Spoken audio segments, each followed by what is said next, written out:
Hello mga be at Swifties! Yes, for today's video, wala lang, mag-react lang ako after few weeks sa naging engagement ni Taylor at ni Travis because kinikilig pa rin ako. Alam niyo yun, kapag nakikita ko yung pictures nila, kapag naiisip ko na engage na sila, at kapag nakikinig ako ngayon ng mga love songs ni Mother Taylor, alam niyo, kilig talaga!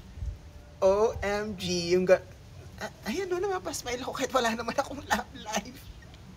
Siguro isa sa mga dahilan kung bakit kinikilig ako, and for sure kayo rin na mga Swifties, is that nakita kasi natin yung journey ni Taylor, di ba? Doon sa kanyang mga previous relationships, yung kanyang mga heartbreaks, and pati tayo sumama dun sa journey niya, lalo na nung pinapakinggan na natin yung mga kanta na naisulat niya on her previous relationships, and pati tayo, alam natin na pinagdaanan din natin yon at some point in our lives, na yung sakit na yon, yung trauma na yon, na experience natin, hindi lang towards the experience si Taylor, pero maging yung sa mga personal experiences din natin. So, ngayon ang saya ng feeling na finally engaged siya, ikakasal na sila soon. So, kailan kaya yun, di ba? And for me, marami rin tayong matututunan talaga dito sa naging journey na ito ng love life ng ating mother na si Taylor.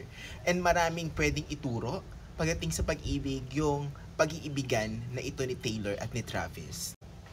Ilan dun sa mga mai-share ko na for me, lesson na dapat may apply ko sa aking love life. Wow, kala mo naman, in the future, diba? Is yung kailangan talagang maghintay ka sa tamang tao. Don't settle kung sino yung nandyan. So, ang daming tumating, pero hindi basta-basta na lang nagsettle si Taylor because she knows that someday darating yung tamang tao, yung talagang perfect fit dun sa puzzle, and talagang no question, magaang yung pakiramdam.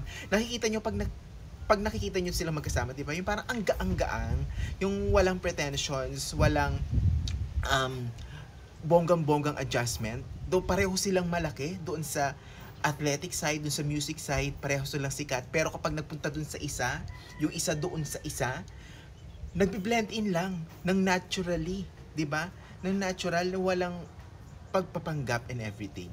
Tapos kapag kasama ni Taylor yung pamilya ni Travis, tanggap na tanggap siya. Hindi niya kailangang mag-adjust pa ng bonggang-bongga. Ganyan yung nakikita ko. So, ganun yung pag-ibig, di ba? Dapat light, dumarating sa tamang panahon. Uy, nakakakilig naman yun, mother. Ayun lang, gusto ko lang i-share na kinikilig pa rin ako. Okay, good luck sa love life natin, mga be.